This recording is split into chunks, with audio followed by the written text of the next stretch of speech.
Good morning students, welcome in the class 10th। जैसे कि आप सब जानते हैं, आज हम लोग देख रहे हैं हमारा विज्ञान एक कक्षा 10वीं का नया पाठ धातु विज्ञान, जिसमें हम लोग आज धातु विज्ञान के बारे में विस्तृत चर्चा करेंगे। जैसे आपको जो भाग इसमें देखना है उसके बारे में आपको मैं जानकारी बता दूं स्टूडेंट। वो है सबसे पहला बेटा धातुओं के भौतिक गुणधर्म, फिर धातुओं के रासायनिक गुणधर्म, और फिर है अधातुओं के रासायनिक गुणधर्म, फिर धातु विज्ञान, विविध संकल्पना, अधातुओं के भौतिक गुणधर्म, धातुओं की अभिक्रियाशीलता श्रेणी और आयनिक यौगिक। ये सब आगे पीछे इस पूरे पाठ में आपको बताया गया है। तो जैसे आप सब को पता है धातु होता क्या है।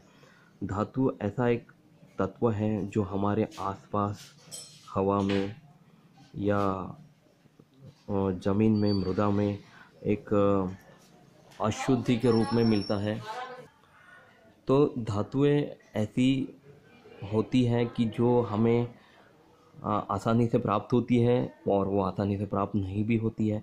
इसके अलावा हमारे आसपास पृथ्वी पर बहुत सारे अधातु भी प्राप्त होते हैं बेटा, है ना। और धातु, अधातु और इसके अलावा जो धातु सदृश भी तत्व होते हैं वो भी हमारे पास हमें मिलते हैं, हमें प्राप्त होते हैं। तो इन सब के बारे में जानकारी हम लोग इस पाठ में धातु विज्ञान में ज़रूर देखने वाले हैं। तो मैं आपको ये धातुओं के भौतिक और रासायनिक गुणधर्म भी हम लोग इसमें देखने वाले हैं। उसके द्वारा भी मैं धातुओं को और अच्छे से आपको बता सकूँगा। तो सबसे पहले मैं पढ़ के बताता हूँ कि अपनी पृथ्वी का निर्माण लगभग 4.5 अरब वर्षों पूर्व हुआ है। यह आप सब जानते हैं, है ना। हमारी पृथ्वी बहुत पुरानी है और इसका धीरे धीरे हमें ज्ञान होता गया। जो बहुत सालों पहले हमारे जो पूर्वज थे वो धीरे धीरे मानव रूप में परिवर्तित होते गए, और उनका रूप आपने चित्रों में देखा होगा कि वो बहुत सालों पहले कैसे दिखते थे और अब कैसे दिखते हैं। बहुत सारा विकास उन्होंने किया हुआ है।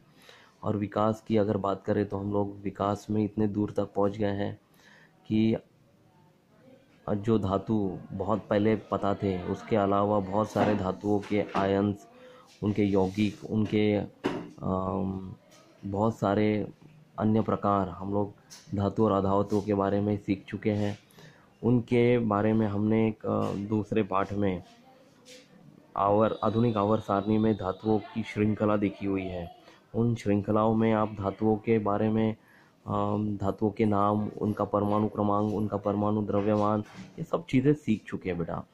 अब उनको और विस्तृत रूप से जानने के लिए हमें धातु विज्ञान में पदार्पण करना पड़ेगा। धातु विज्ञान में हम लोग को उनको ठीक से उनकी क्रियाशीलता के अनुसार उनको और अच्छे से जानना पड़ेगा। तो ये सब चीज़ें आज हम लोग धातु विज्ञान में ज़रूर देखेंगे। इसके अलावा आपको यहाँ पे बताया कि निर्मित से लेकर आज तक लगातार विविध प्रक्रियाएं पृथ्वी के गर्भ में और उनके और अपने आसपास होती रहती है। वो विविध प्रक्रिया के बारे में आपको मैं बताना चाहूँ तो लावा एक ऐसी प्रक्रिया है बेटा कि लावाओं में जब पृथ्वी से लावा निकलता है, गर्म लावा, तो उसमें पृथ्वी के गर्भ में इतनी गर्मी होती है कि वो सीधा बाहर निकलती है। उसके अंदर भी बहुत सारे धातु, अधातु, धातु सदृश तत्व उसके अंदर पाए जाते बेटा। उसी तरह और कुछ ऐसी प्रक्रियाएं भी हैं कि जो हमें मतलब तकलीफ देने का भी काम करती, जैसे भूकंप हो गया, सुनामी हो गया। तो इसके अलावा ये सब बहुत सारी पृथ्वी के गर्भ में होने वाली कुछ ऐसी प्रक्रियाएं हैं कि जिनका नाम भी हम लोग कभी कभी सुनना नहीं चाहते, क्योंकि उसके साथ बहुत सारी तबाही हमारे देश में, हमारे पृथ्वी पर आती है। तो उन्हीं का परिणाम है विविध खनिजों की, द्रव्यों की और गैसों की उत्पत्ति। मतलब बहुत सारे जो प्रक्रियाएं पृथ्वी के गर्भ में होती रहती हैं, उन्हीं के द्वारा हमको ये समझ में आता, उन्हीं के द्वारा हमको ये पता चला है कि बहुत सारे खनिज, द्रव और खनिज जो होते हैं वो द्रव और गैसों की रूप में हमारे आसपास मौजूद हैं। और वो खनिजों से ही बहुत सारे धातु और अधातु हम लोग को किस तरह से मिलते हैं, अयस्क क्या होता है, ये सब जानकारी हम लोग इस पाठ में देखने वाले हैं। तो जब हमें अनेक विषयों का अध्ययन एकत्रित रूप से या एक ही समय में करना होता है, तो हम किस पद्धति का उपयोग करते हैं? देखिए, बहुत सारे विषयों का अभ्यास हम लोग एकत्रित रूप से करते हैं या एक ही समय में करते हैं, तो उसमें बहुत सारी पद्धतियों का हम लोग उपयोग करते हैं। जैसे कि उसमें हम लोग उसके टेबल बनाएंगे, ब्रांचेस बनाएंगे और ब्रांचेस के अनुसार उसको डिस्ट्रीब्यूट करके हम लोग एक समय में अनेक विषयों का अभ्यास हम लोग एक ही समय में कर सकते हैं। तो धातुओं की अधातुओं की रचना, उनके गुणधर्म भी इसी तरह से बनाए गए हैं बेटा, जो कि आप लोग इस पाठ में देखने वाले हैं। इस पाठ के अनुसार ही ये प्रश्न आपको बताया गया है।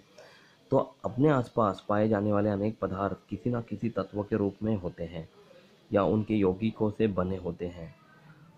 हमारे आसपास जो बहुत सारे पदार्थ आप लोग देखते हैं, उनके बहुत सारे तत्व के रूप में वो हमें पाए जाते हैं, परंतु बहुत बार वो उनके यौगिकों से ही बने होते हैं।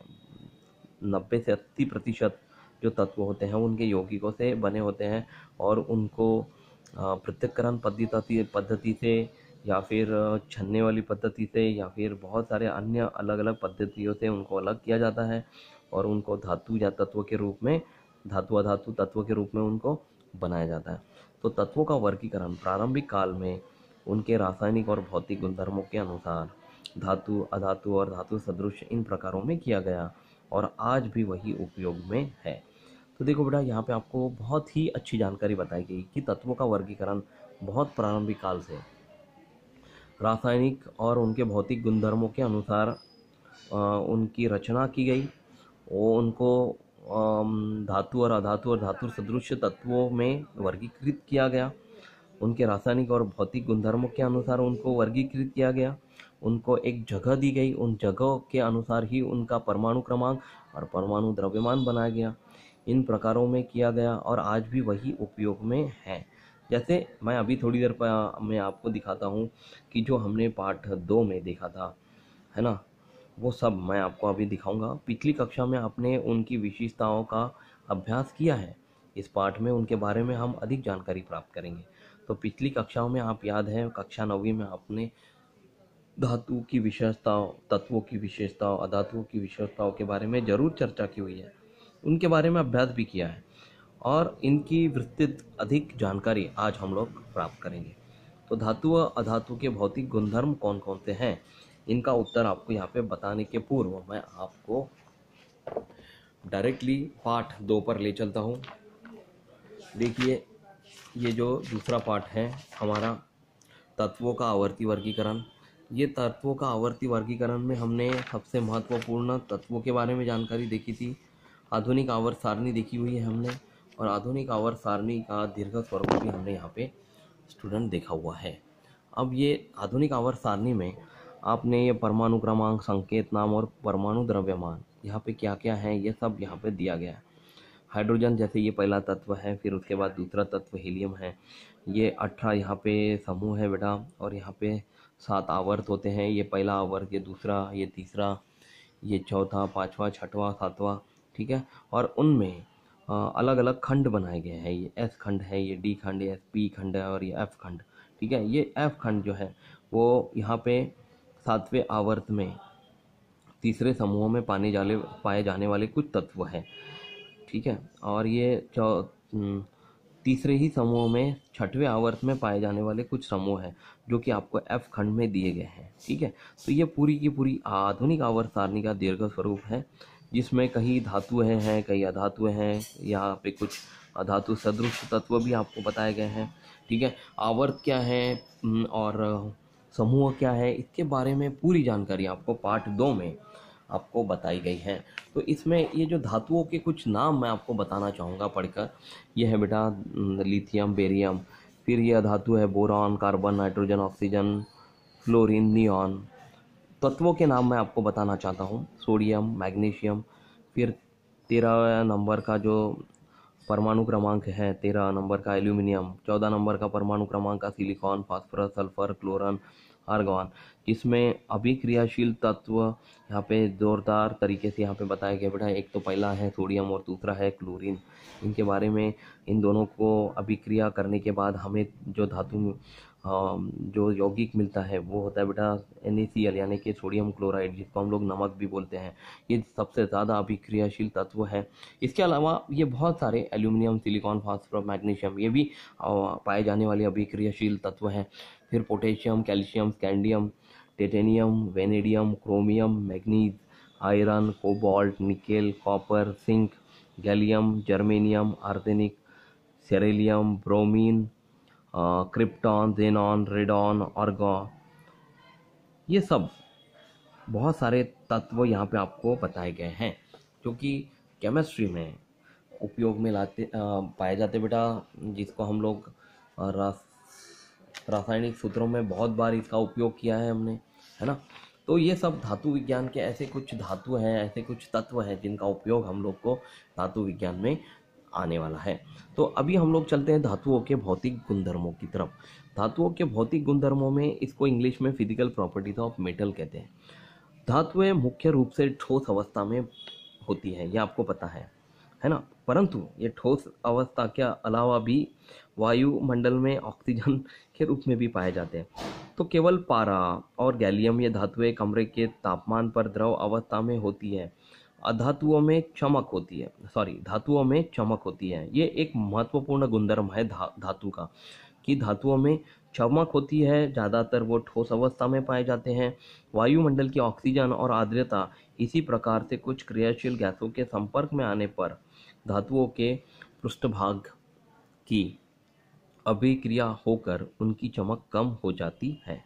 अब जैसे देखिए बेटा, बहुत बार वायुमंडल में ऑक्सीजन के साथ धातुओं की अभिक्रिया होने के बाद उनकी चमक क्या हो जाती है, कम हो जाती है। ऐसी कुछ क्रियाशील गैसेस होती है हमारे वायुमंडल में ऑक्सीजन के अलावा, जिसकी आर्द्रता कम होने के कारण वह धातुओं के साथ या धातुओं के पृष्ठभाग के साथ अभिक्रिया करके उनकी चमक को कम कर देती है। जैसे कि लोहा, आयरन एक धातु है जिसकी चमक ऑक्सीजन के साथ अभिक्रिया करने के बाद कम हो जाती है। जैसे आपको पता है कि पानी के साथ यदि वो ऑक्सीजन यानी कि हाइड्रोजन, ऑक्सीजन, ये दोनों तत्व उसके अंदर आते हैं बेटा पानी में, और ये यौगिक बनने के बाद जब ये धातु के साथ यानी लोहे के साथ अभिक्रिया करती है तो वहाँ पे जंग लग जाता है, तो उसकी चमक अपने आप कम हो जाती है। ठीक है, तो ये धातुओं के भौतिक गुणधर्म में सब हम लोग ये देख रहे हैं बेटा कि ज़्यादातर धातु जैसे पारा और गैलियम, ये जो दो धातुएं हैं वो द्रव अवस्था में भी पाए जाते हैं और ज़्यादातर धातुएं ठोस अवस्था में होती है। तो हमें ज्ञात है कि धातुओं में तन्यता और आघात वर्धनीयता ये गुणधर्म भी होते हैं। मतलब धातु में क्या एक दूसरा गुणधर्म, तीसरा गुणधर्म आपको यहाँ पे बताया गया कि पहले तो ये चमकदार होते हैं, दूसरा ये ठोस अवस्था में पाए जाते हैं, तीसरा धातुओं में तन्यता होती है और वो आघात वर्धनीयता के गुणधर्म से भी महसूस है, यानी कि इसके ऊपर आघात करे तो वो उसका आकार कम ज़्यादा होता है धातुओं का। तो इसी प्रकार सभी धातुएं ऊष्मा और विद्युत की सुचालक भी होती हैं।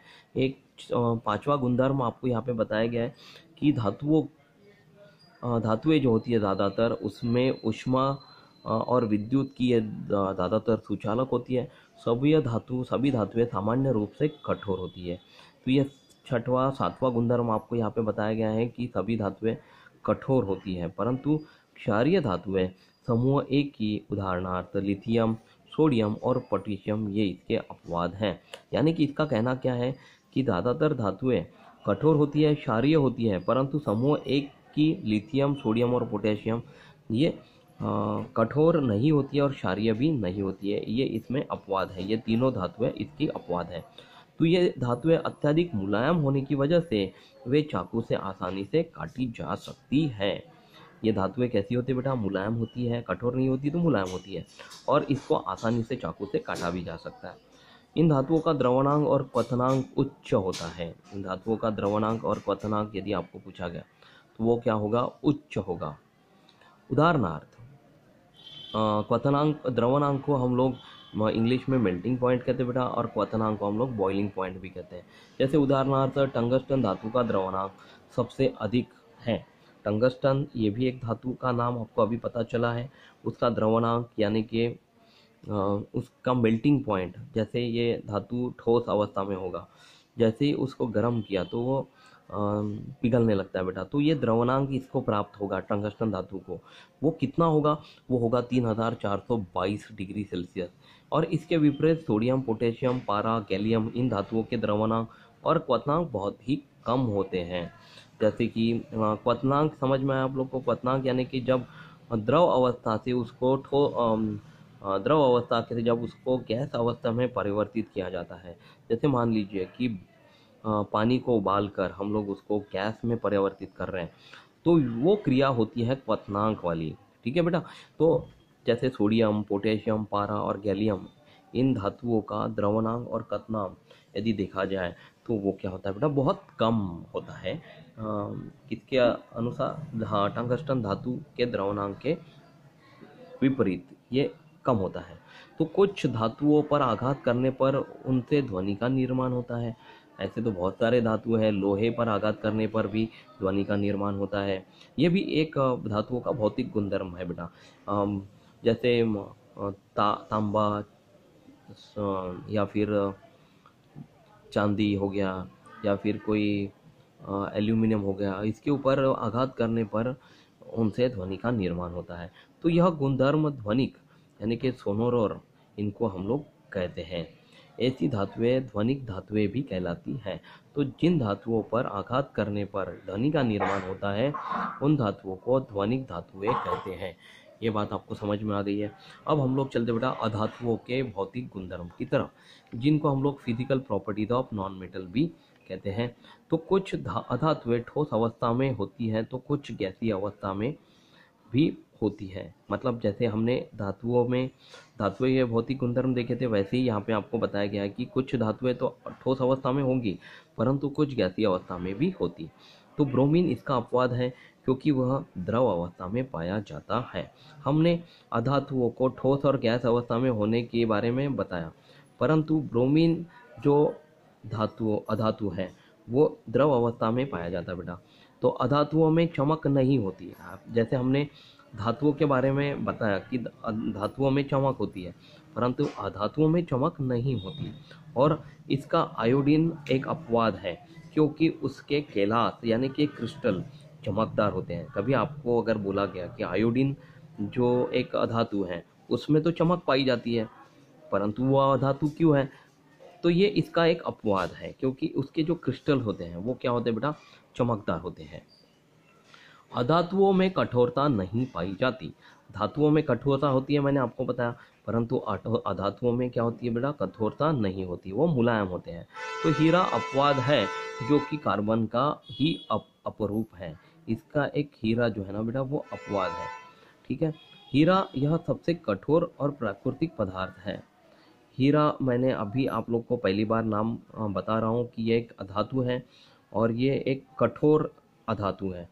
जो कि देखा जाए तो अधातुओं में कठोरता नहीं होती, वो मुलायम होते हैं, परंतु हीरा जो है वो सबसे कठोर और प्राकृतिक पदार्थ है, जो कि एक अधातु है। तो अधातुओं के द्रवणांक और क्वथनांक कम होते हैं। मैंने आपको बताया था कि अधातुओं के द्रवणांक और क्वथनांक बहुत ही कम होते हैं, परंतु अधातुओं के द्रवणांक और क्वथनांक क्या होते हैं बेटा? कम होते हैं। अधातुएं विद्युत और ऊष्मा की कुचालक होती है। हमने धातुओं में क्या देखा कि धातुएं विद्युत और ऊष्मा की सुचालक होती है, वही अधातु जो होती है वो अधातुएं जो होते हैं वो विद्युत और ऊष्मा के कुचालक होते हैं। और इसमें एक अपवाद दिया गया है बेटा, ग्रेफाइट। ग्रेफाइट जो कि कार्बन का ही अपरूप है, वो विद्युत का सुचालक होने के कारण वो इसका अपवाद है। मतलब ग्रेफाइट एक सुचालक होने के बावजूद वो अधातुओं के गुणधर्म में उनको जगह दी गई है, वो इसका एक अपवाद होगा। ठीक है।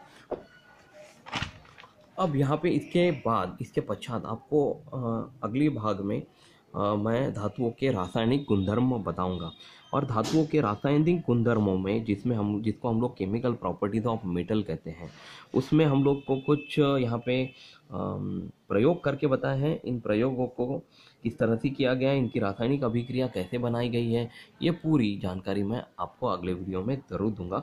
तब तक अपना खुद का ख्याल रखिए, हंसते रहिए, मुस्कुराते रहिए, कोरोना से बचने के लिए 2 गज की दूरी रखिए, मास्क ठीक से पहनिए और बार बार हाथ धोते रहिए। Thank you class, take care, bye.